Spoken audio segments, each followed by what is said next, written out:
acepción restringida del costo. Vieron que cuando uno va a las definiciones de la Real Academia Española, una misma palabra podría tener distintas acepciones. Bueno, acá la palabra costo, si bien a nivel del glosario de términos de las NIF tiene una determinada acepción, desde la perspectiva operativa de las NIF tiene la acepción que vimos hasta ahora, que es costo como importe asignado en oportunidad del reconocimiento inicial. Ahora ya vamos a empezar a ver cómo es la medición del costo de acuerdo con la definición que existe del costo en el glosario de términos de las NIF en general.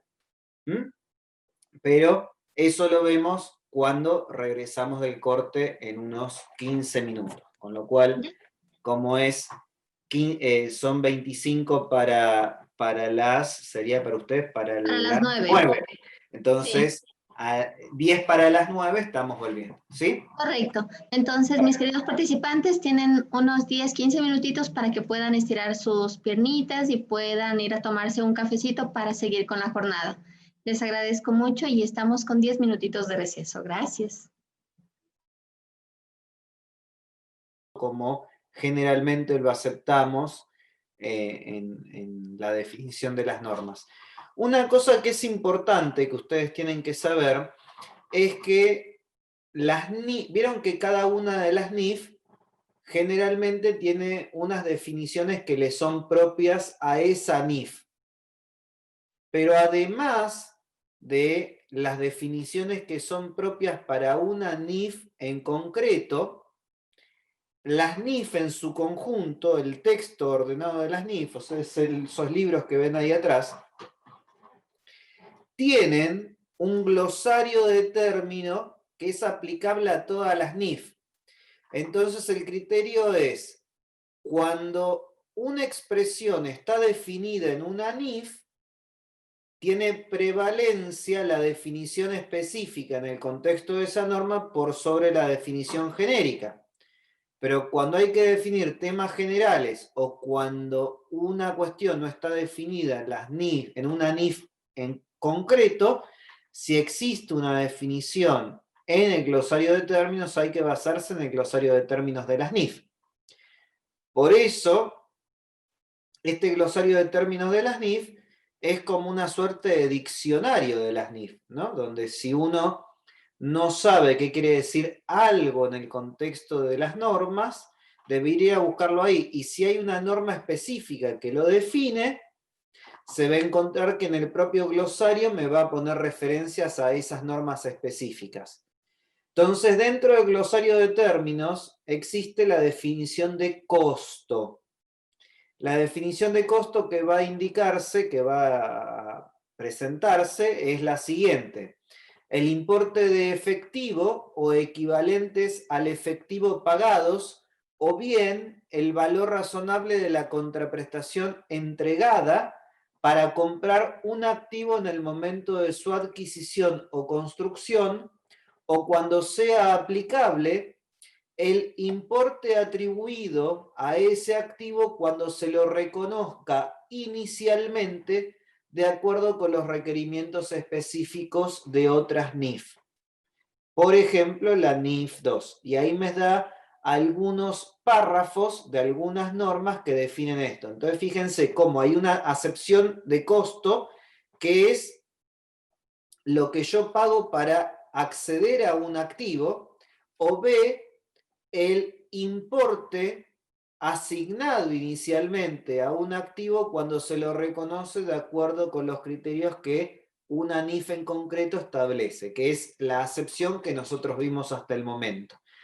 Ahora, nosotros nos vamos a concentrar en la primera parte de la acepción, que es la definición del costo, no como importe inicialmente asignado, sino como sumas de efectivo entregados más el valor razonable de otras cosas que entregué que no son efectivos, ¿sí? Que son los conceptos básicos del costo. ¿Por qué digo que estos son los conceptos básicos? Porque luego cada NIF podría requerir que otros costos se incluyan dentro del importe inicial, del costo inicial. Por ejemplo, la NIF 16 va a decir que el costo inicial de un activo por derecho de uso viene dado por el importe del pasivo por arrendamiento más, entre otros elementos, el costo incremental directo a cargo del arrendatario como consecuencia de ese contrato de arrendamiento. Entonces, en esa norma, ese costo forma parte del importe inicial del activo no financiero, porque así lo establece específicamente la NIF 16. O, por ejemplo, la NIC 16 va a decir que cuando una entidad mide en el momento del reconocimiento un elemento de propiedades, planta y equipo, va a tener que medir dentro del costo inicial de ese elemento a la contrapartida de reconocer la provisión por retiro o desmantelamiento de ese elemento. Entonces ven cómo sobre esta definición general que plantea el glosario de términos de las NIF en general, cada NIF luego construye una definición de costo particular. Entonces hay ciertos componentes que en determinados contextos y con relación a ciertos activos hay que incluirlos como parte del valor del costo, y hay otros componentes que en otros contextos o con relación a otros activos no hay que incluirlos dentro del costo. ¿Mm? ¿Está bien? Entonces, cuando uno aplica esta definición generalmente aceptada de costo inicial, cuando el bien es adquirido, uno va a tener, además del costo directo relacionado con ese bien, la porción asignable de los costos relacionados con la compra y el control de calidad. ¿Mm?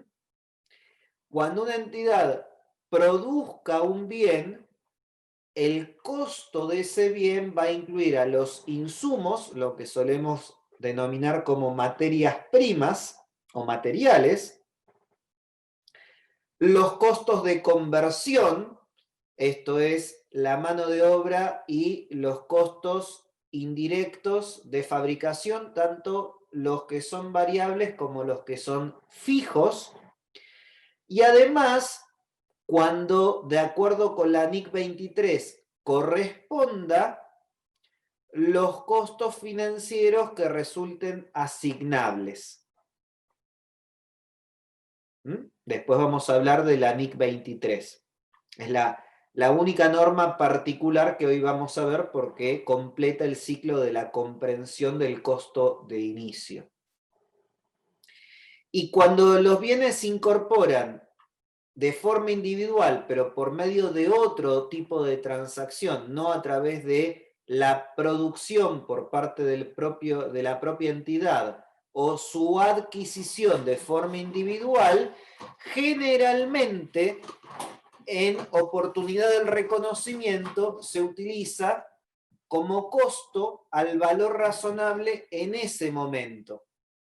No es que quiere decir que yo voy a medir a valor razonable, sino que el importe que utilizo como costo, como importe inicial en oportunidad del reconocimiento, va a ser el valor razonable. El ejemplo típico, el caso que antes les citaba de la permuta comercial, o el caso de una donación, o el caso de una subvención no monetaria, ¿sí? Pero por eso ahí dice generalmente, porque acá tratamos de proponer patrones de análisis colectivo de las normas para que cuando vayan a las normas concretas puedan ver en esa norma en concreto qué es lo que se utiliza. No quiero decir que todos los bienes que se reciben a título gratuito se reconocen a valor razonable.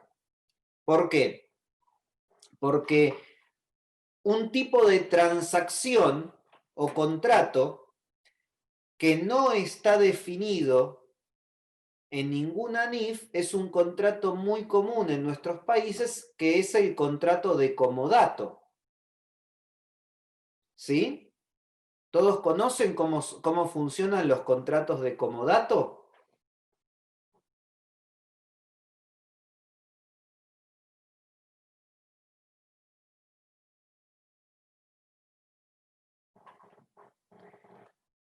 ¿Alguien que sepa en qué consiste el contrato de comodato?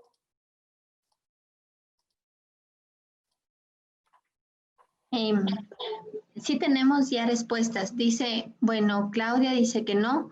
Sí, acá la José mayoría dice que no, que dice, no. José dice alquiler alquiler sin sin renta. renta.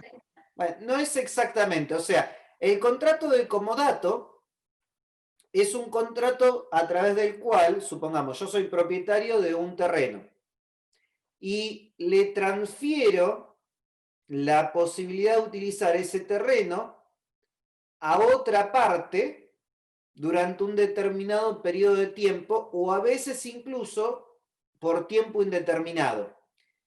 La particularidad es que la contraparte no me tiene que pagar nada.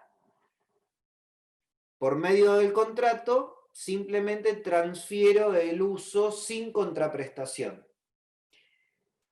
Entonces, ahí hay un problema, porque la entidad tiene un recurso que no es el terreno en sí mismo, sino que es el derecho a utilizar el terreno. ¿Sí? Ahora, la pregunta es, ¿hay alguna norma que diga cómo hay que contabilizar los derechos de uso cuando se reciben a título gratuito? No hay ninguna NIF que trate esa transacción concreta. Y no es una transacción poco habitual en nuestros países. Entonces, lo primero que uno tiene que evaluar es si el comodato es un comodato de los que se conocen como comodato bajo control común o si es un comodato en condiciones de independencia. ¿Por qué? Porque si yo tengo que la entidad A es propietaria de un activo y ese activo se lo transfiere a título gratuito a la entidad B, pero se hacen bajo condición de control común, es decir, el mismo control, la misma parte que controla a la entidad A es quien controla a la entidad B. Y acá no estamos hablando de control en términos de estados consolidados. Podemos decir que el señor José García es el accionista mayoritario de la entidad A y de la entidad B. Y si la entidad A le entrega un activo a título gratuito para que sea utilizado por la entidad B, evidentemente es porque el señor García lo tuvo que autorizar, porque lo que se hace en la entidad A es lo que define el señor García. Entonces, ahí en un comodato que se hace bajo condiciones de control común, uno podría pensarlo como que en realidad un mismo accionista saca recursos de una entidad, se los lleva para aportarlos a otra.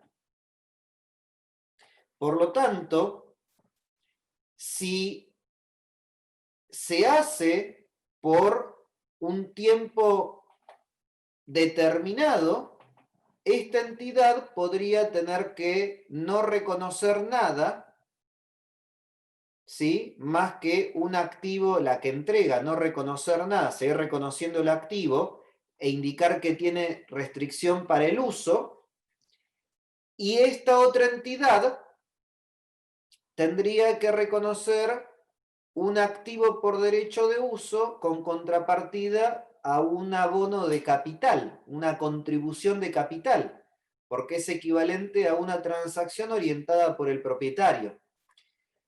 Pero alguien podría decir, momento, en realidad eso está siguiendo el enfoque que antes alguien mencionaba, de que es un alquiler sin contraprestación o sin pago.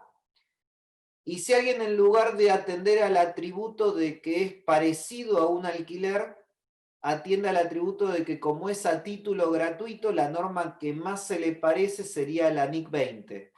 ¿Qué tendría que hacer en ese caso? La entidad que recibe podría dejarlo medido por cero.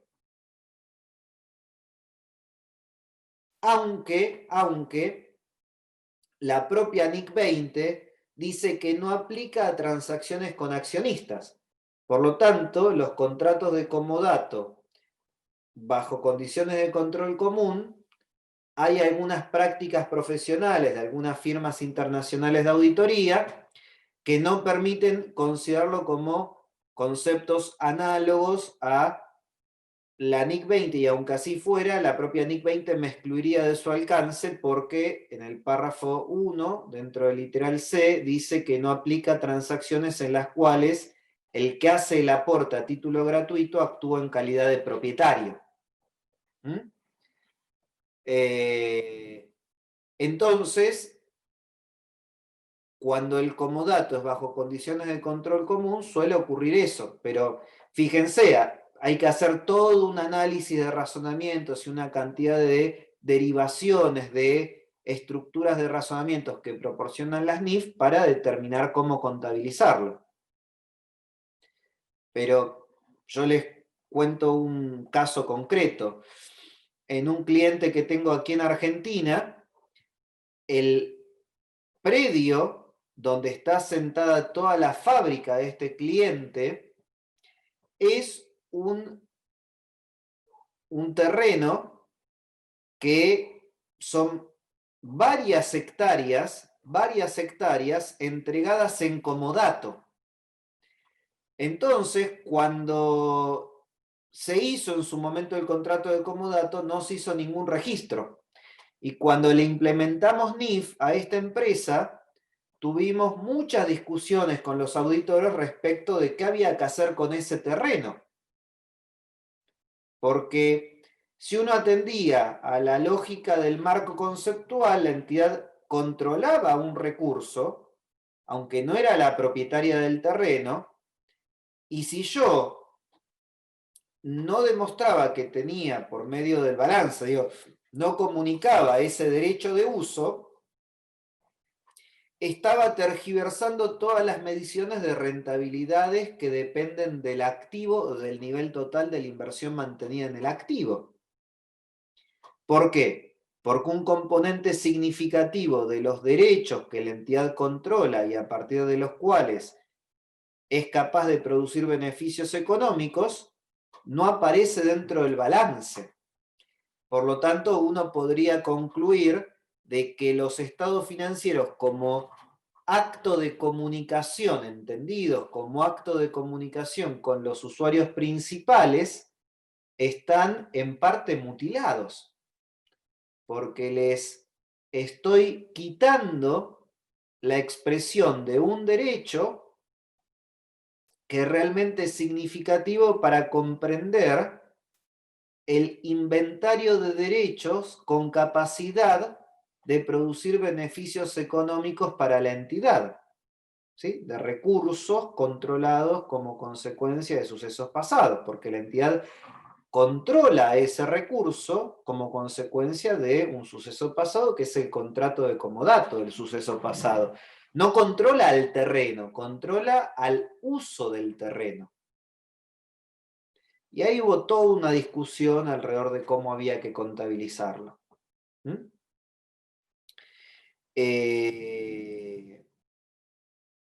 Pero para que vean cómo la transacción que da lugar al elemento es muy relevante.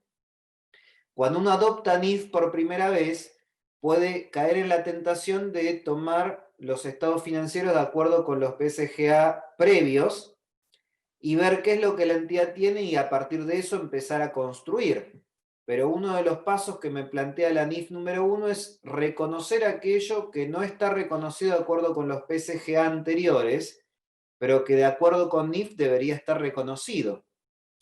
Y el problema es que los activos que la entidad controla a causa de contratos de comodato no está ni exigido ni prohibido su reconocimiento, es un tema no tratado. Y entonces si yo no me ocupo de indagar si la entidad tiene contratos de comodato, podría no estar contabilizándolos, no porque llegué a la conclusión de que voy a aplicar una política contable de no reconocimiento que a su vez tendré que documentar y justificar en base a la estructura de razonamiento de la NIC 8 para cuestiones no previstas, sino simplemente porque no indagué la documentación y no apliqué correctamente la NIF 1.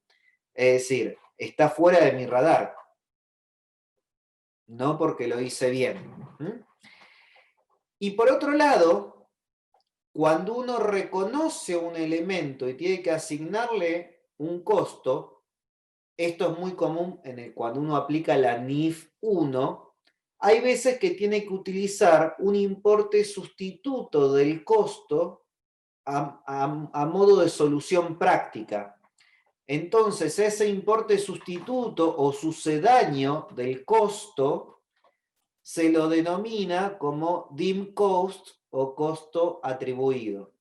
¿Sí? Este dim cost o costo atribuido es, dado que determinar el costo que debería haber determinado inicialmente, de acuerdo con NIF, implicaría buscar información que a lo mejor es muy difícil acceder a ella o que directamente no la tengo, entonces determino por única vez el valor razonable en oportunidad de ese reconocimiento inicial y para todos los efectos subsiguientes, ese valor razonable asume o se le atribuye a ese valor razonable la condición de costo. Por eso se habla de dim cost o de costo atribuido, porque es un valor razonable al que se le atribuye para efectos subsiguientes la calidad de costo. Y ustedes me dirán, bueno, sí, eso ocurre solo cuando adopto NIF por primera vez. No necesariamente, porque, por ejemplo, cuando una entidad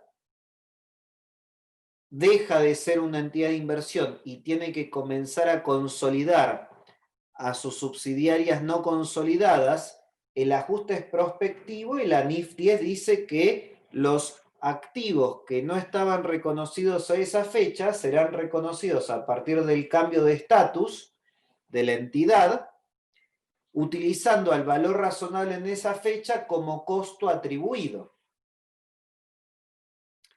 Por lo tanto, no es solo la NIF 1 la que invoca el uso de costos atribuidos. O, por ejemplo, me acuerdo que cuando en el 2016 entró en vigencia la modificación a la NIC 41, donde se sacaba de la NIC 41, del alcance de la NIC 41 las plantas productoras y se pasaban al alcance de la NIC 16, la aplicación inicial de la modificación a la NIC 41 y a la NIC 16 permitía, aunque no obligaba, utilizar un enfoque basado en el costo atribuido de la partida en la fecha de el inicio del año comparativo, es decir, el importe que tenía reconocido la entidad al inicio del año comparativo de acuerdo con la NIC 41, podía ser utilizado como costo atribuido cuando esa planta productora se la sacaba de activos biológicos y se la reclasificaba como propiedad, planta y equipo, tal como lo describió en ese momento la norma de transición para aplicar la modificación a la NIC 41 y a la NIC 16 sobre plantas productoras, ¿sí? Entonces, es importante saber que algunas normas recurren a importes que sustituyen al costo y utilizan esos importes como sustitutos del costo y para efectos subsiguientes a ese importe se le atribuye la calidad de costo, ¿sí? Vamos a consensuar entre todos, convenir entre todos que esos importes que usamos van a ser considerados para propósitos subsiguientes, como indica ahí entre comillas, como si fueran el costo. No los determinamos como costo, pero por algún evento en particular los utilizamos como si fueran el costo. Pero hay que distinguir entre costo atribuido y el uso de valor razonable como costo a causa de una transacción específica. Porque si yo utilizo el valor razonable a causa de una permuta comercial, no voy a decir que el valor razonable es el costo atribuido. No, no. Es el importe inicialmente asignado en virtud de la transacción. El problema es cuando yo realizo una compra de un bien individual y no tengo posibilidad de reconstruir el costo. Entonces ahí el criterio natural sería aplicar la definición de costo como sumas de efectivo entregadas más valor razonable de los otros elementos entregados o de las deudas asumidas. Como no puedo determinar ese importe, utilizo una alternativa sucedánea del costo. ¿Sí? Por eso costo atribuido es cuando debía haberlo reconocido de otra manera, pero por algún evento en concreto cambio el criterio y al cambiar el criterio se me permite utilizar un elemento, una base sucedánea de lo que habría sido el costo. ¿Está bien? Bueno.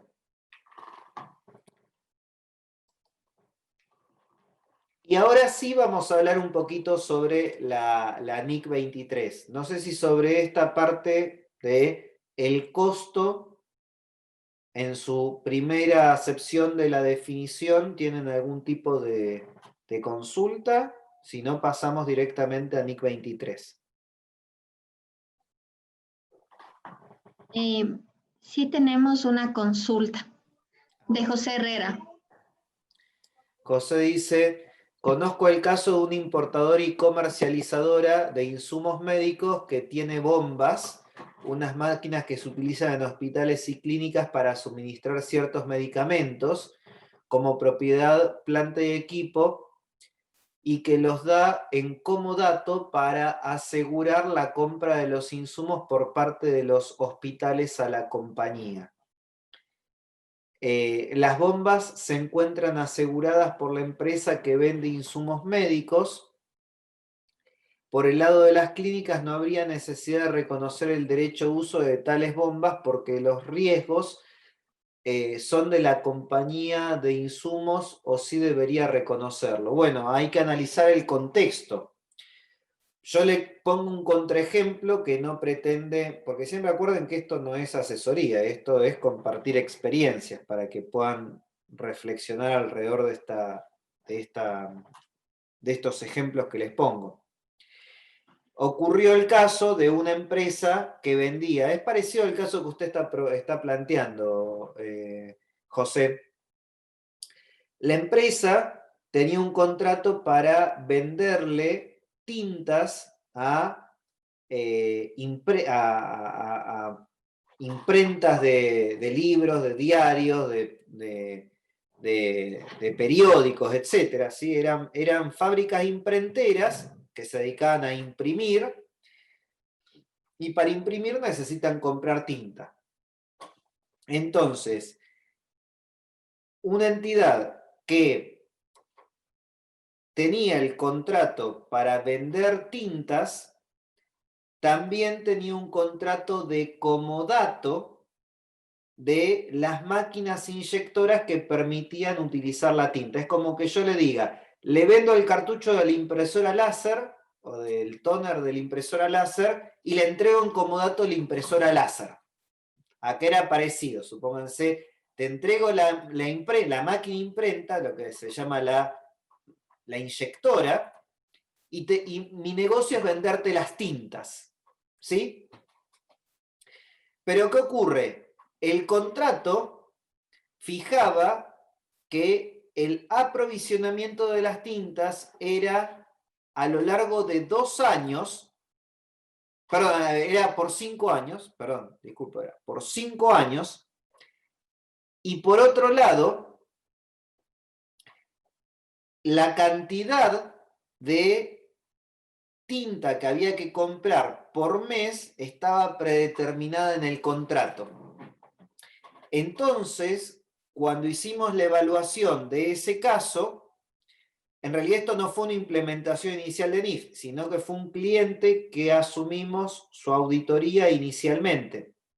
Cuando hicimos el análisis inicial de la auditoría, llegamos a la conclusión de que esa entidad tenía omitidas las máquinas inyectoras, porque bajo nuestro punto de vista, el contrato de comodato y el contrato de aprovisionamiento eran dos contratos que tenían que ser evaluados de forma conjunta porque se habían hecho con ánimo comercial compartido, y cuando uno los unificaba por un precio determinado, el vendedor se comprometía, por un lado, a entregar el derecho de usar un activo a las máquinas inyectoras al cliente, y por otro lado, entregarle una cantidad de insumos.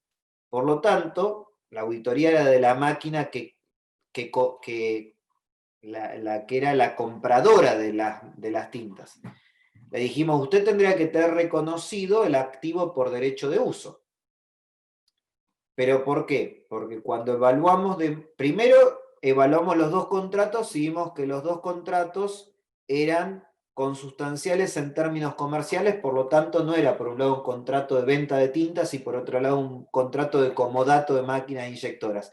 Era un único contrato.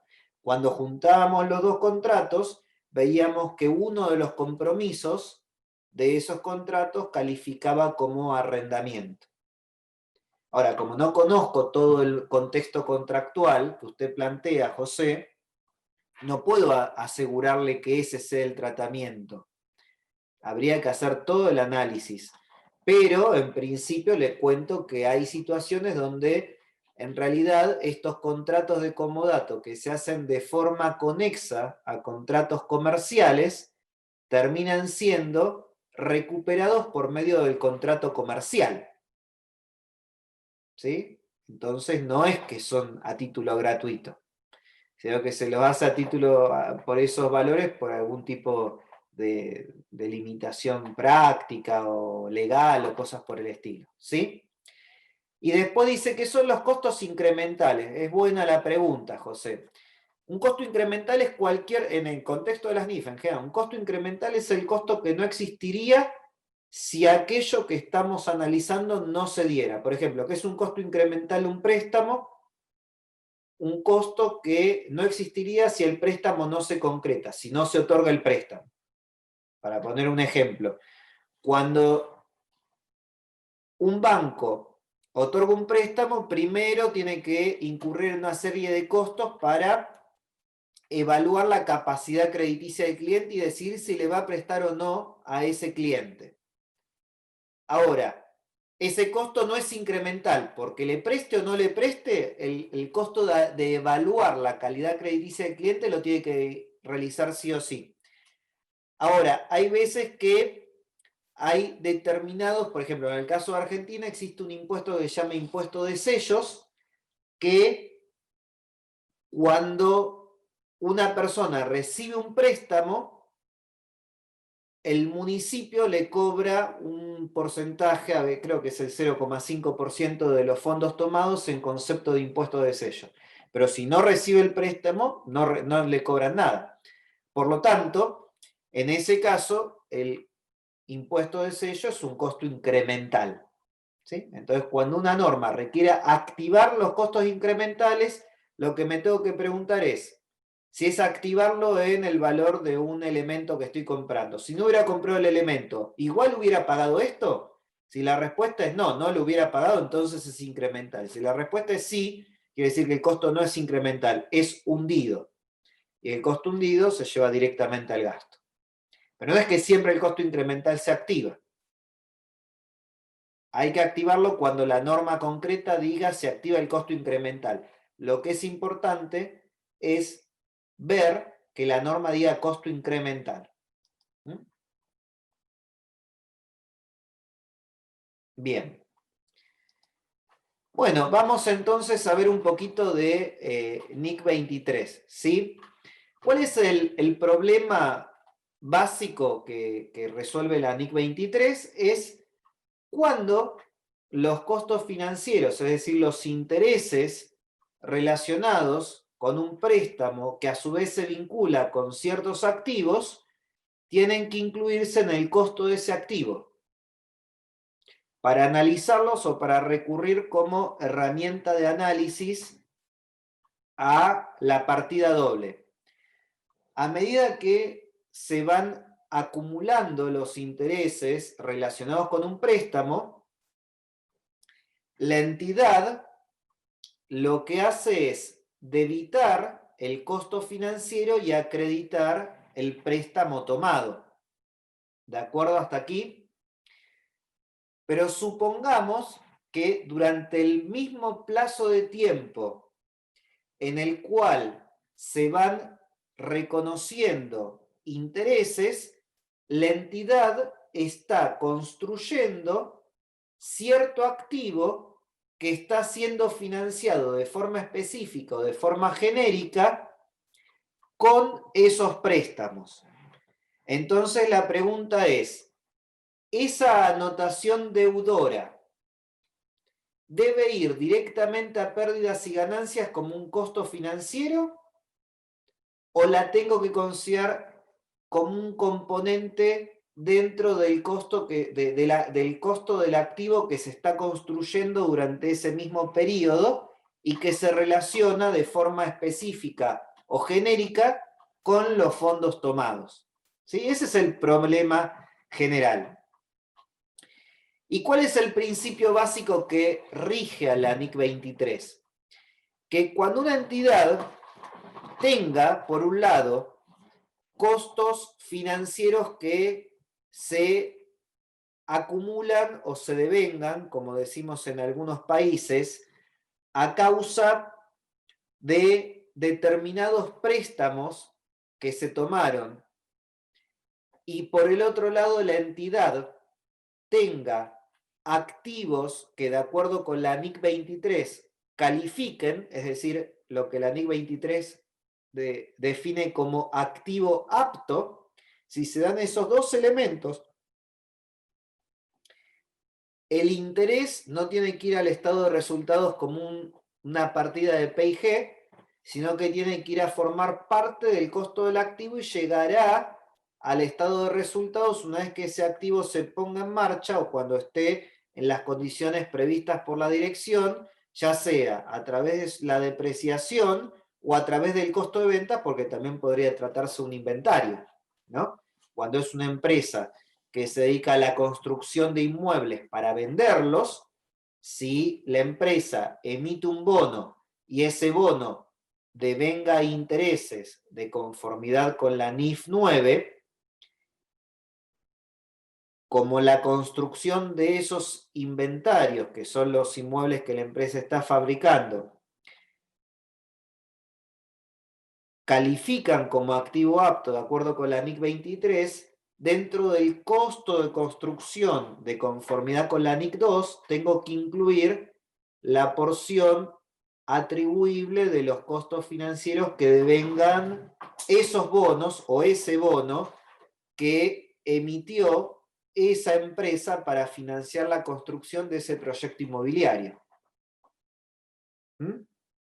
¿De acuerdo? Entonces, cuando uno revisa la NIC 23 tiene que tener claro ciertas cosas. Primero, que no se ocupa del problema del costo del capital propio, porque uno podría decir que cuando uno no toma fondos prestados, hay un costo de oportunidad que es lo que la entidad deja de obtener por utilizar su propia financiación o sus propios fondos para construir un activo, ¿no? El concepto de costo de oportunidad. Entonces, el costo de capital propio, el costo de oportunidad por no endeudarse y tomar fondos propios, no está dentro del alcance de la NIC 23. Distinto es cuando recibo financiación sin intereses, porque eso es una discusión que la revisaremos cuando analicemos la NIF 15. ¿Sí? Por otro lado, cuando el activo se mide por su valor razonable, la verdad que medir o activar los costos financieros es un problema simplemente de exposición. Ahora vamos a ver un ejemplo numérico.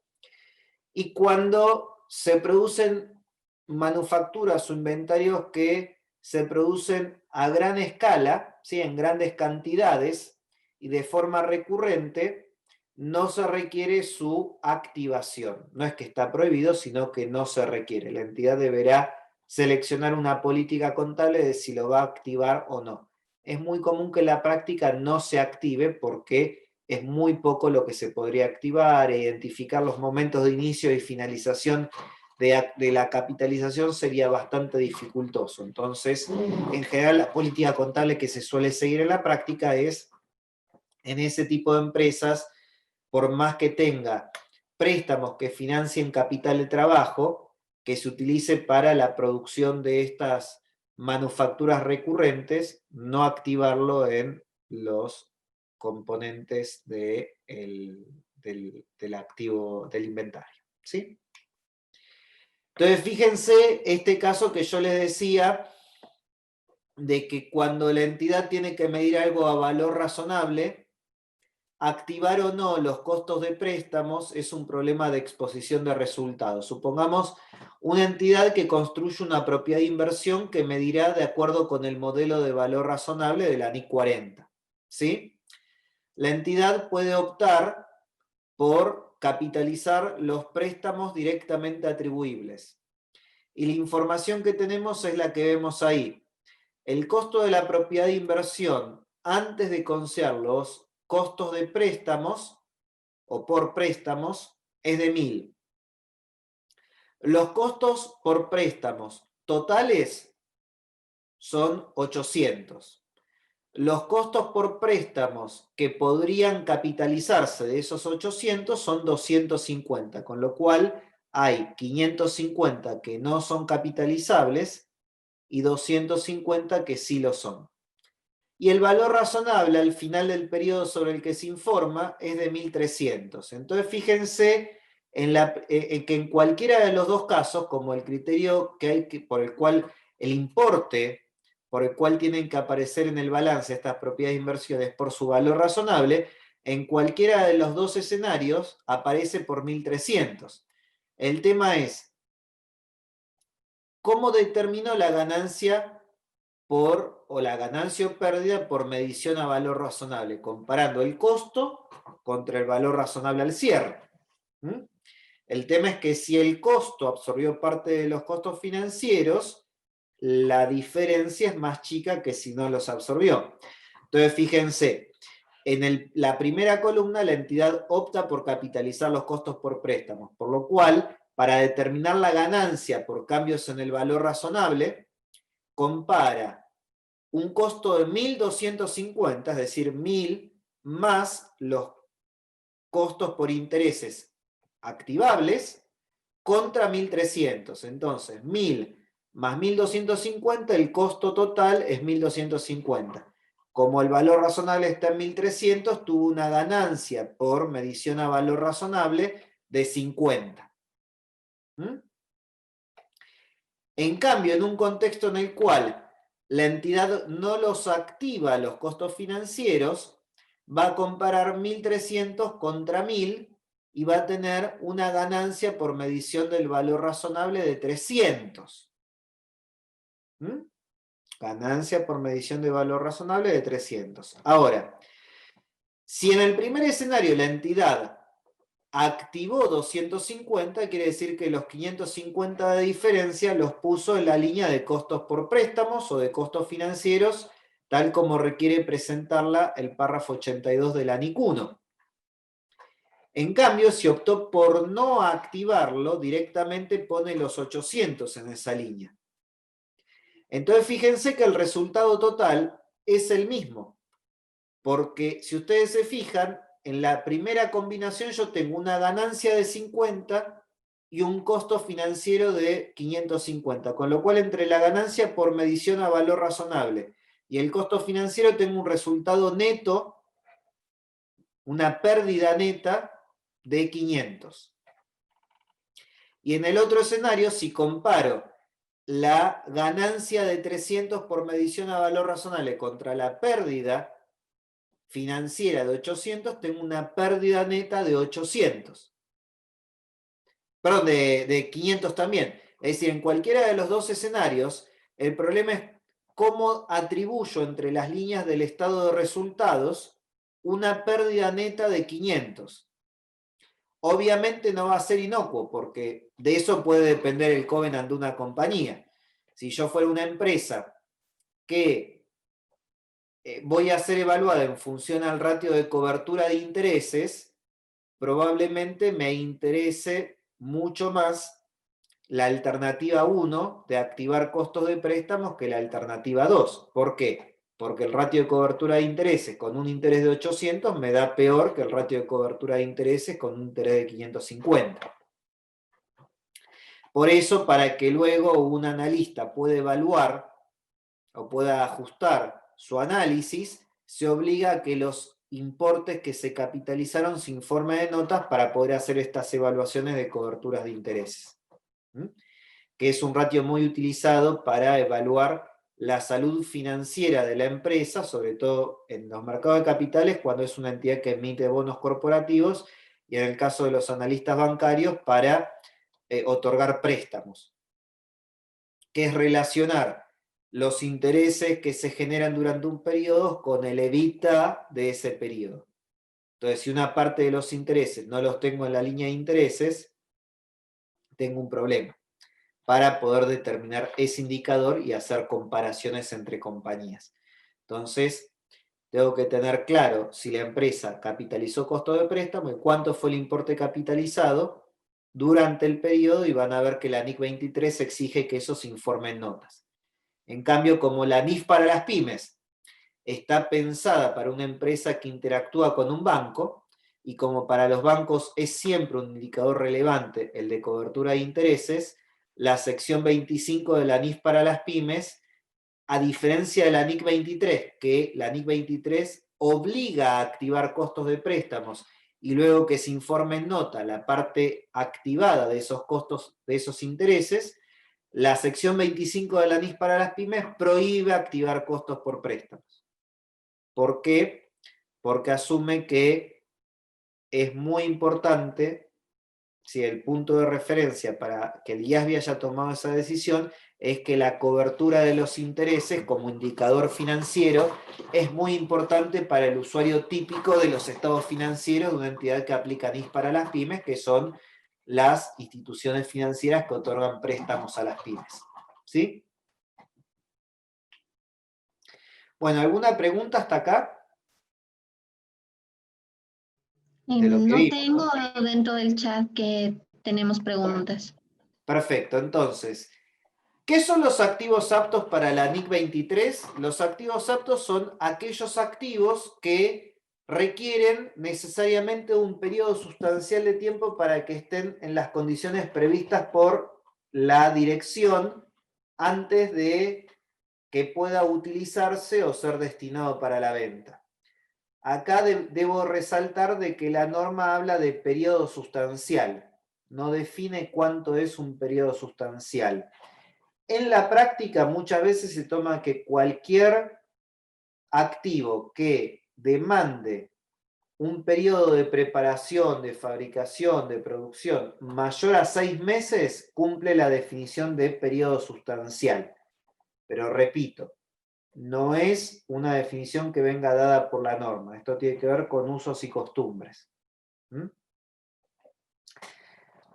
¿Qué conceptos vamos a considerar dentro de los costos por préstamos que tendrían que ir a parar al valor de los activos aptos? Por un lado, los gastos por intereses que se calculan utilizando la tasa de interés efectiva tal como la define la NIF 9. Por otro lado, los intereses por pasivos de arrendamientos que se devengan de conformidad con la NIF 16. Y además, la porción activable de las diferencias de cambio por los préstamos que se toman en moneda extranjera. ¿Sí? la parte de los préstamos que compensan interés, que compensan inflación, cuando se aplica la NIC 29, es decir, la norma sobre información financiera en economías hiperinflacionarias, no es susceptible de capitalización. Con lo cual, el último punto de este punto de acá, de diferencias de cambio procedentes de préstamos en moneda extranjera, nos habla de la interacción entre la NIC 23 y la NIC 21. Y este de acá nos habla de la interacción entre la NIC 23 y la NIC 29. ¿Sí? Bien, creo que hay alguna pregunta por ahí pendiente. A ver, aguárdenme un instante. Sí, sí tenemos una. Dice Disculpe, ¿entendí Cecilia. mal? Dale.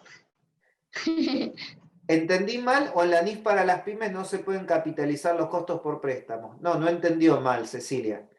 Sección 25 de la NIF para las pymes prohíbe la activación de los costos por préstamos. No hay opción de hacerlo.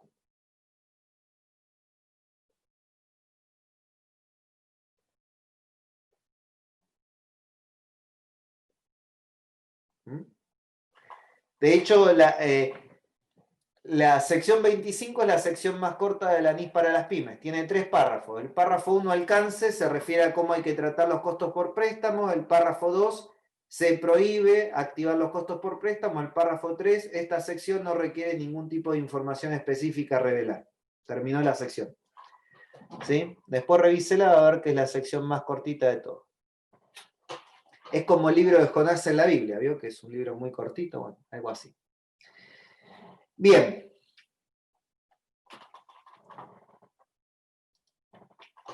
Entonces veamos este ejemplo de interacción de la NIC 21 con la NIC 29. ¿Por qué? Ustedes tuvieron una reunión con Marcela Rizzo donde vieron temas relacionados con finanzas en general y donde vieron conceptos relacionados con la definición de tasa de interés. Y ustedes, así es, la clase ya pasó, ya hace una semana ya la tuvieron. Claro. Entonces habrán visto que cuando una entidad tiene que definir el tipo de interés que quiere cobrar, no le da lo mismo si el préstamo se lo van a devolver en una moneda estable, así se lo van a devolver en una moneda que no es tan estable como otra. ¿Por qué? Porque la entidad va a tratar de asegurarse que las cuotas permitan, a través de cada cuota, la entidad cobra principal más interés, pero a través del interés, la entidad puede incorporar una cobertura frente a la inflación, pero también puede incorporar una cobertura frente a la evolución del tipo de cambio entre la moneda en la que me van a pagar y la moneda funcional de la propia entidad. Supongamos, si una entidad tiene como moneda funcional el sol peruano, ¿sí? Y recibe un préstamo en soles peruanos y la moneda funcional del que presta también es el sol peruano, en general, cuando se determina el interés, lo que se trata de hacer es incluir en la tasa de interés una cobertura por la propia inflación a la que pueda estar expuesto el sol peruano. ¿Sí? Pero, si la empresa que tiene que prestarla a la que tiene moneda funcional sol peruano es una empresa que tiene moneda funcional dólar y tiene que recuperar en soles peruanos, más que cubrirse por la inflación frente al sol peruano, va a querer cubrirse frente a la devaluación entre el sol peruano o la expectativa de devaluación durante el periodo de cobertura del préstamo del sol peruano respecto del dólar. Porque si hubiera una expectativa de que el dólar se apreciara y con relación al sol peruano, es decir, que el sol peruano se devaluase, el que va a cobrar el prestamista tiene un problema para recuperar en su propia moneda funcional esos fondos.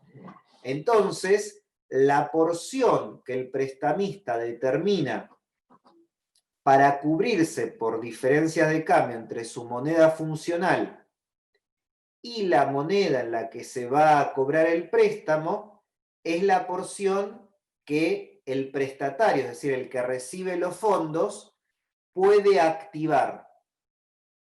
Cualquier otro componente relacionado con préstamos en moneda extranjera se tienen que reconocer directamente en pérdidas y ganancias. Entonces veamos este ejemplo, ¿sí? Una entidad tiene durante el primer año gastos por préstamos o costos por préstamos en moneda extranjera 1.250 y en el año 2 tiene otros 1.250, con lo cual al cabo de los 2 años generó costos totales por 3.000. El gasto que la entidad habría devengado en la moneda funcional, ¿sí?, es de 1.500 en cada uno de los años. Por lo tanto, la pérdida por tasa de cambio, ¿sí?, que yo voy a considerar como activable es solamente la diferencia entre el gasto de moneda funcional hipotético y el gasto del préstamo incurrido efectivamente. Ven que ahí dice que la diferencia en el primer año es 250, pero la pérdida total por diferencia de cambio que hay dentro del estado de resultados antes de ver qué parte es activable y qué no, es 300. Por lo tanto, el tope máximo a activar es la diferencia entre 1.500 y 1.250. 250. Como 250 es más chico que 300, la entidad activa 250 y manda al gasto 50. ¿Sí? ¿De acuerdo? Que es lo que ven ahí abajo. Y en el segundo año, ¿sí?, la entidad dice, bueno, ¿cuánto es la diferencia? 250 de vuelta. Como 150 es el importe total, todo es activable y nada lo tengo que reconocer dentro del enfoque de ese año. Por lo tanto, al cabo de los 2 años, voy a decir 400 se activaron en el valor del elemento, del activo apto, y 50, ¿sí?, de los 450 de costos, de costos por diferencias de cambio relacionados con estos préstamos, fueron al valor de PIG. Acuérdense que siempre hay 2.500 que van a ir siempre al costo del activo, que es el costo financiero reexpresado. ¿De acuerdo?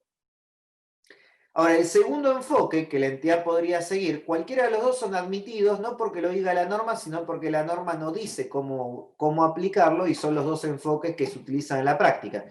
Es hacerlo sobre una base de acumulación. En el primer año, digo, hay 250, es 50, 250 y 50, es igual. Ahora, en el segundo año tengo que decir, ¿cuánto es el total de los costos acumulados hipotéticos? 3.000. ¿Cuánto es la diferencia contra los costos devengados reales? 2.500. ¿Cuánto es el máximo activable? El máximo activable es 500. Durante ese año, ¿cuánto es el máximo de diferencia de cambio que puedo activar? 150 de este año, pero ojo, porque hay 50 del año anterior que yo los mandé al gasto, pero en un enfoque acumulado, tengo saldo en la cuenta corriente, entre comillas, para poder utilizarlos, con lo cual los resucito como un resultado positivo y los considero como parte del costo en el año 2. Entonces, el enfoque final es que en cualquiera de los dos enfoques yo termino teniendo de forma acumulada 450, en un enfoque tengo 400 acumulados en el activo y 50 en P&G, y en el otro tengo 450 acumulados en el activo y nada en P&G, aunque en un año tengo 50 en P&G como pérdida, y en el otro tengo 50 en P&G como ganancia. ¿Sí? Este es uno de los temas más complejos que plantea la NIC 21. La atribución de la porción de las diferencias de cambio que pueden activarse y que se relacionan con los costos en moneda extranjera. Que es un tema que siempre en la práctica, o muchas veces en la práctica, no voy a decir que siempre, he visto que se lo suele aplicar bastante mal. Se suele tomar como que directamente todo el costo financiero, que incluye interés más diferencia de cambio, todo es activable. Cuando no necesariamente es así, porque yo primero del costo financiero tengo que ver qué parte es interés, qué parte es diferencia de cambio, y de la diferencia de cambio tengo que ver qué parte es activable y qué parte no en base a esta prueba. ¿Sí? Siguiendo alguno de los dos enfoques. En muchos casos yo habría visto directamente en el año 1 que la empresa activa directamente 1.550 y en el año 2 que activa 1.400. Cuando en realidad lo que siempre tiene que activar es 1.250 y sobre los 300 y sobre los 150 cabe hacer el análisis de exposición o de cobertura a el efecto tasa cambiaria. Y este es el ejemplo, dos ejemplos de interacción con la NIC 29. Supongamos que una empresa que capitaliza costos de préstamos en un contexto de hiperinflación, siendo que la entidad aplica la NIC 29, tiene que el capital del préstamo, lo que recibe, es del 60%, es de 1.000, la tasa de interés que le están cobrando es del 60%, pero la tasa de inflación es del 55%. Por lo tanto, lo que me dice la norma es, mire, usted tiene que pagar 600 de intereses, pero 550 compensan a la inflación. Por lo tanto, lo que tiene que hacer es reconocer que si no hubiera ajustado por inflación, es decir, si no aplicara la NIC 29, que sería la columna de unidades monetarias en términos históricos, la entidad habría activado en total 600 y no habría reconocido nada como compensación de intereses dentro del estado de resultados. En cambio, si la entidad aplica la NIC 29, que es donde dice unidades monetarias corrientes, el UMC, la entidad dice, momento, si de los 600 que estoy pagando de intereses, 550 son compensación de la inflación, entonces lo único que puedo activar en el valor del recurso apto, que se relaciona con estos fondos, son 5, y los otros 550 es una partida compensatoria que se presenta en la línea del resultado por la ganancia o pérdida de la posición monetaria neta. ¿Sí? Lo que en Venezuela, que aplica NIC 29, se conoce como REME, o que aquí en Argentina, que aplicamos NIC 29, se conoce como RECPAM. ¿Sí? Pero el nombre técnico que se le da al párrafo 27 de la NIC 29 es ganancia o pérdida por la posición monetaria neta. En el segundo caso, fíjense que como la entidad paga una tasa de 60 de intereses, cuando la inflación interanual fue el 65%, Si la entidad no aplica la NIC 29, capitalizaría la totalidad de los 600. Pero en este caso, como lo que se cobra por intereses ni siquiera permite recompensar la inflación a la que está expuesto el prestamista, cuando aplica la NIC 29 no puede capitalizar nada, porque en realidad el prestamista perdió en términos de moneda constante y el prestatario ganó por tomar fondos a un interés que es menor a la tasa de inflación para el mismo periodo de cobertura de esos intereses.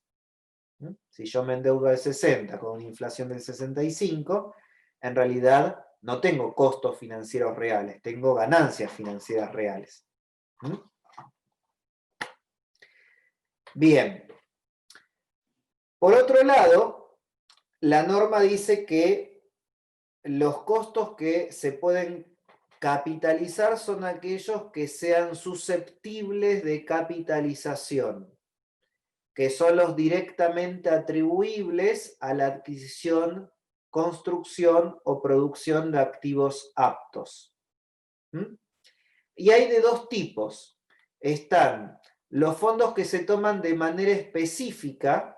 Supongamos, voy y contrato un préstamo con un banco para financiar la construcción de una nueva planta fabril. Entonces el banco sabe que los fondos que yo le estoy pidiendo van a ser aplicados solamente para financiar la construcción de esa planta fabril o para una ampliación de la planta. Y también podría ser que yo tome préstamos genéricos, o sea, que la empresa tome diferentes préstamos y que esos préstamos se apliquen en parte para financiar la construcción de activos aptos, pero también en parte se apliquen para financiar capital de trabajo, que en parte se apliquen para cancelar deuda corriente. Entonces, la forma de aplicar la NIC 23 va a ser diferente si los fondos se toman de forma específica o si los fondos se toman de manera genérica. Cuando los fondos se toman de manera específica, el problema es cómo determinar los costos financieros netos. ¿Netos de qué? De aquellos ingresos financieros que se relacionan con los propios fondos tomados. ¿Por qué? Porque si la empresa es una empresa que, desde el punto de vista financiero, es una empresa que funciona correctamente, si a mí me otorgan un préstamo, supongamos de $100.000 para realizar una ampliación de fábrica que me va a demorar, de acuerdo con el plan de obra, 18 meses. Yo no voy a decirle a la empresa, deposíteme todo el dinero en la cuenta corriente, siendo que yo no lo puedo utilizar para nada de acuerdo con la propia cláusula del préstamo. Entonces lo que le voy a decir es, mire, mantenga de esos $100.000 que usted me prestó los fondos en un depósito a plazo que me paga intereses, y a medida que voy necesitando los fondos, yo voy programando más o menos. Si yo sé que voy a necesitar, de acuerdo con el plan de obra, realizar pagos de acuerdo con un determinado cronograma de pagos, trato de hacer una planificación financiera para que los vencimientos de los plazos fijos venzan en función a los pagos, y los fondos que me quedan libres los vuelvo a reinvertir en otro depósito a plazo, y eso lo que me va generando son unos ingresos por intereses.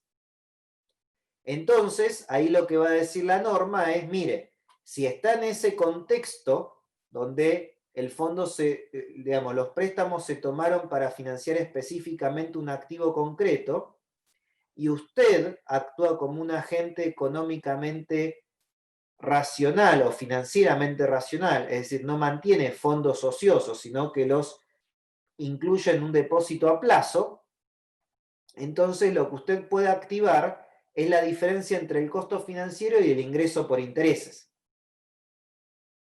No el costo financiero y el ingreso, reconocerlo como ingreso.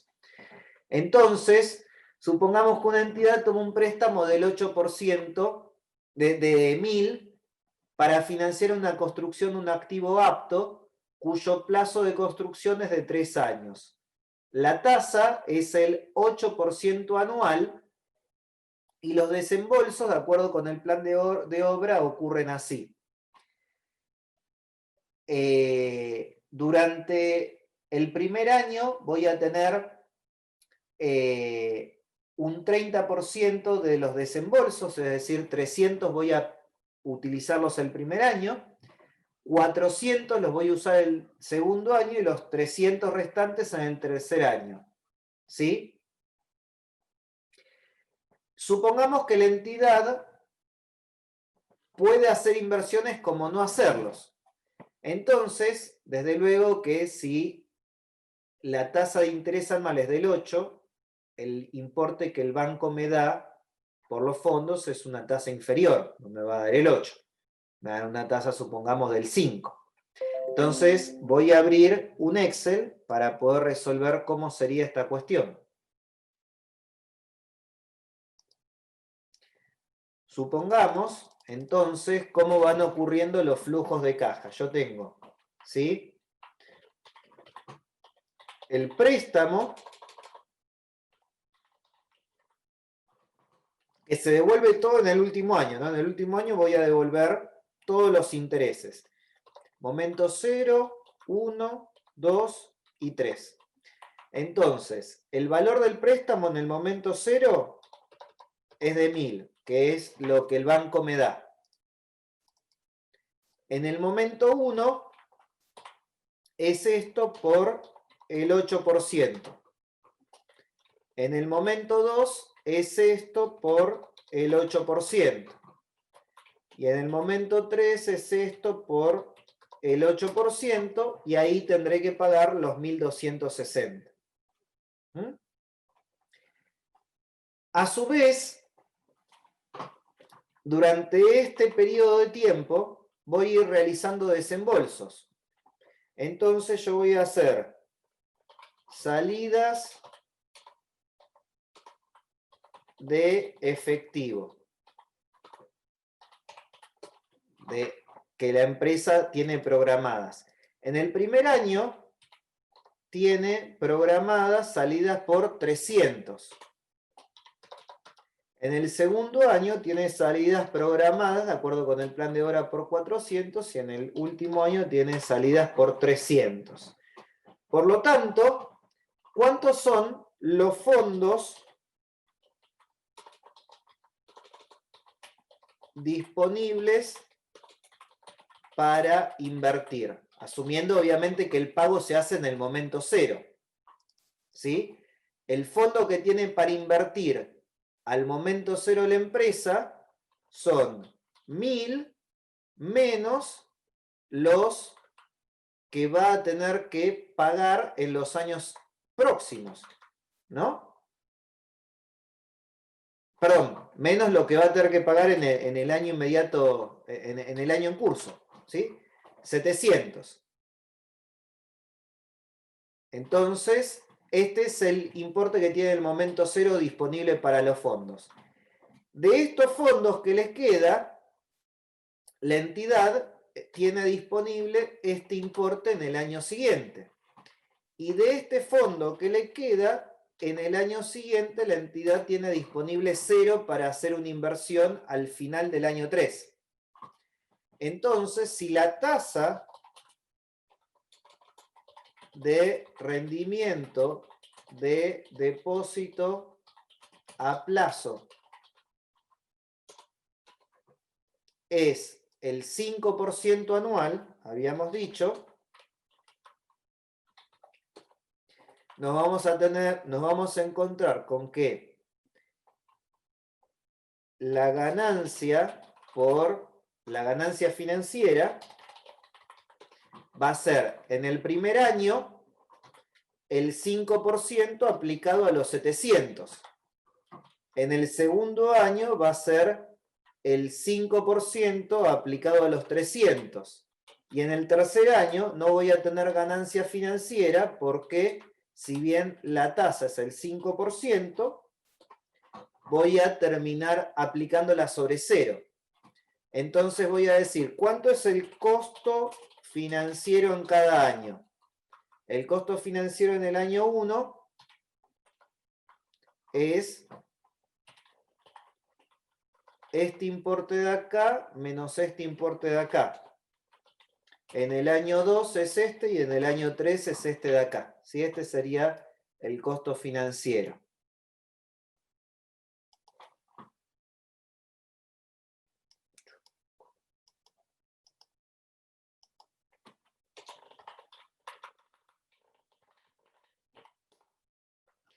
¿Y cuánto es la ganancia financiera? La que habíamos determinado ahí arriba. 35, 15 y nada. Entonces, ¿cuántos son los costos financieros capitalizables? Es el neto de estos dos. 45, 71 y 93. ¿Sí? Entonces, la empresa en el año 1, por ejemplo, va a tener un primer registro contable donde va a realizar banco a préstamos por los 1000 que le ingresan. ¿Sí? Luego va a tener un registro contable de depósitos a plazo a bancos por la inversión inicial que hacen el depósito a plazo, que son 700.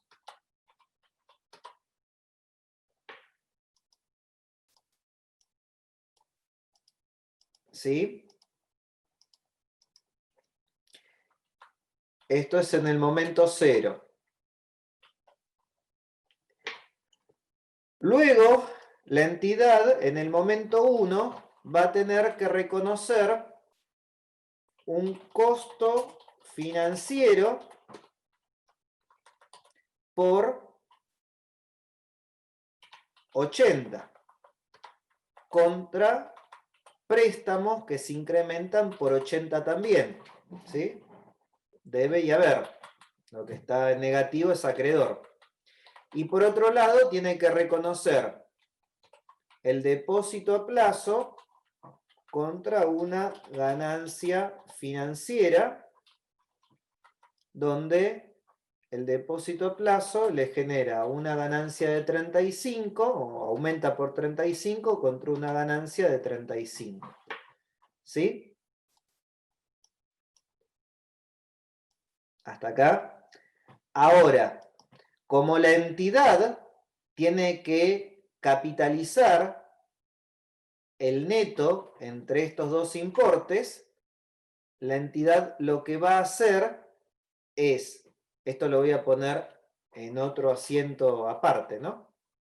Porque si no, no tendría espacio para, digamos, en otra línea, quiero decir, aparte. O si quieren, lo ponemos acá. Momento 1, pero en un segundo movimiento. Lo que va a hacer la empresa es debitar esto, perdón, acreditar esto, debitar esto, y la diferencia va a ser obra en curso, que va a ser la sumatoria de estos dos conceptos, que es 45, que es todo lo que pueda activar por los costos por préstamo. Entonces, si yo me fijo, siempre tengo que debe y haber balancea. Y acá sería al final del año 1. Luego vamos al año 2. En el año 2 la entidad tiene que el depósito a plazo lo que hace es liberar 400, ¿sí? 400 que salen del depósito a plazo,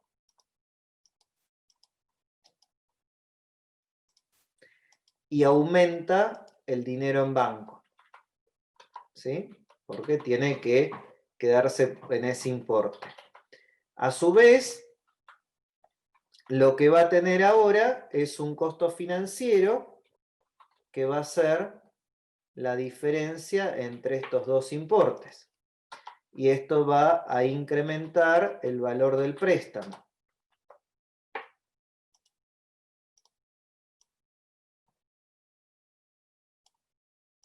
Y por otro lado, este año tiene un depósito a plazo. Bueno, acá puse 2 veces la cuenta de depósito a plazo, no habría sido lo correcto, tendría que haber utilizado la línea de acá. Esperen que lo voy a ajustar. Acá es 80 préstamos, acá es depósito a plazo, acá. 35, elimino esta línea. Y acá es ganancia financiera, acá, depósito a plazo. Esto lo voy a eliminar. Y acá tengo la ganancia financiera de 35. Y acá tengo el mismo importe. Bien, correcto. Entonces, acá lo que tengo es el depósito, la ganancia financiera en el año 2, dijimos que era una ganancia financiera de 15. Esperen que lo voy a tener que poner acá. Ganancia financiera de 15.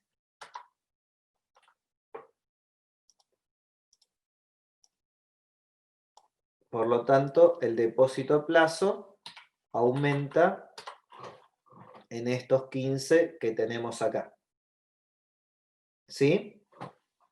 Y por otro lado, tengo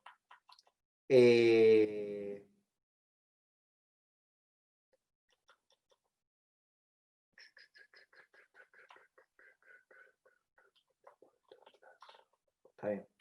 Y por otro lado tengo el reconocimiento del costo financiero, que dijimos que en el año 2 es este valor de acá menos esto de acá, que eso aumenta los préstamos contra este importe de acá.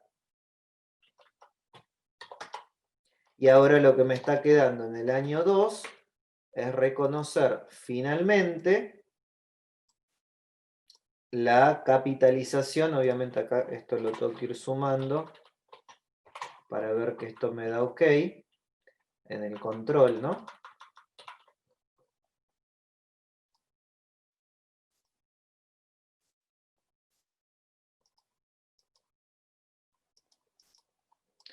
Y acá lo que tengo que hacer es activar los costos por préstamos, donde yo lo que voy a hacer es el costo financiero lo voy a matar, por así decirlo, lo voy a poner con el signo contrario, y la diferencia la voy a poner en obras en curso.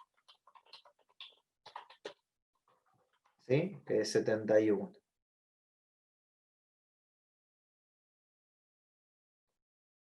Y en el año 3,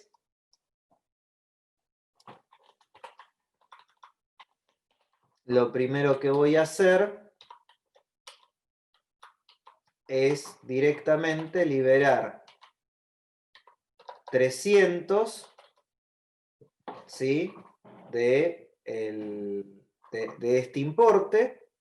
Obviamente, como libero los 300, quiere decir que el interés que cobro cada año lo retiro y me lo llevo, ¿no? No lo estoy haciendo sobre interés compuesto al ingreso. Y por otro lado, acá tengo, se reduce el banco y el depósito, y por otro lado tengo, esperen que acá hice 2 veces el tema del interés. Y acá tengo que devengar el interés del año 3, que es la diferencia entre este importe y este importe de acá. Perdón, esto lo tengo que vengar acá. El interés. Y esto me va a llevar al incremento del préstamo. Y por otro lado, acá lo que voy a tener es el ingreso financiero que en este caso, este último año, como termino retirando todo, porque voy retirando todo el efectivo en los años anteriores, ¿sí? Voy retirando el efectivo en los años anteriores. No voy a tener ingreso financiero en este importe, con lo cual acá el costo que tengo que activar es 93. Entonces fíjense que en el acumulado, la empresa lo que hizo fue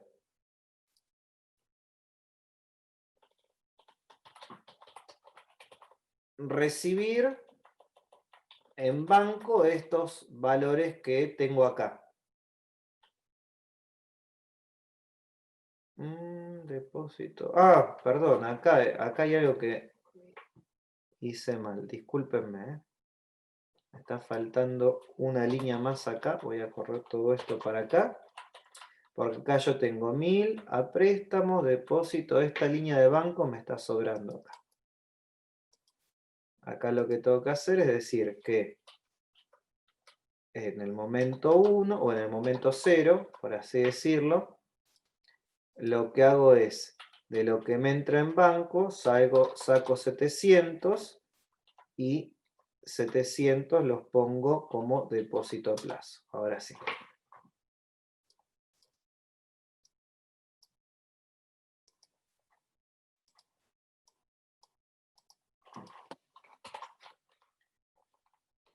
¿Por qué digo esto? Porque ahora, a medida que yo tenga estos 400, lo que tengo acá es, en realidad, que, acá lo puse con signo contrario, es 400 que saco de acá y 400 que sumo a este importe, y acá son 300 que saco de acá y 300 que tengo en el depósito a plazo. ¿Sí?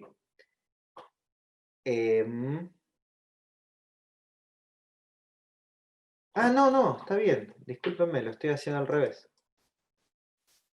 Son de este depósito a plazo, acá lo que hago son llevarme los 35 de estos, los voy a terminar teniendo, los 35 y los 15 los voy a terminar teniendo como una ganancia.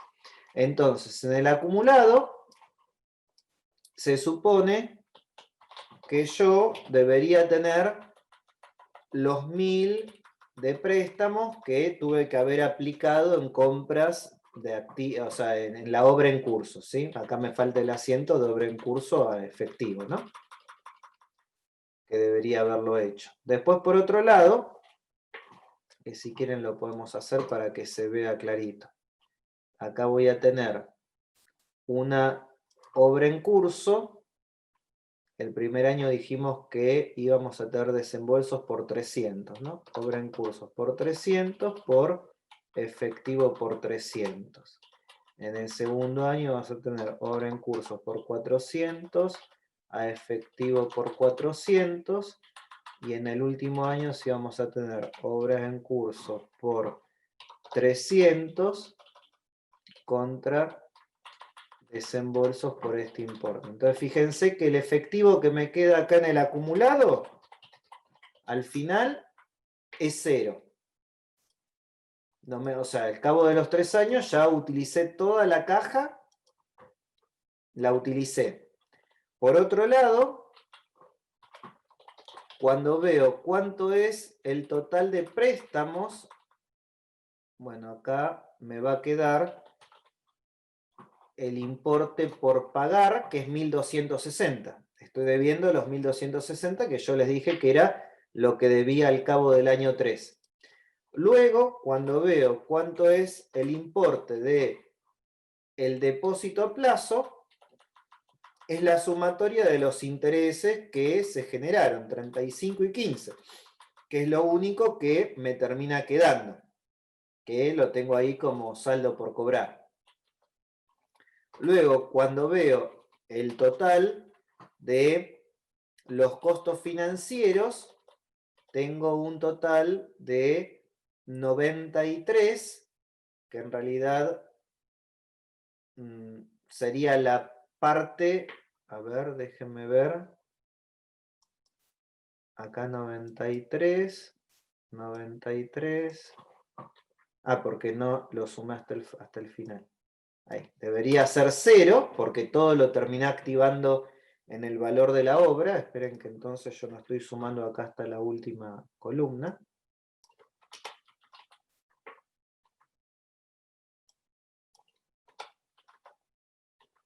Ahí está. Luego, cuando veo cuánto es el valor del ingreso financiero acumulado, también es 0.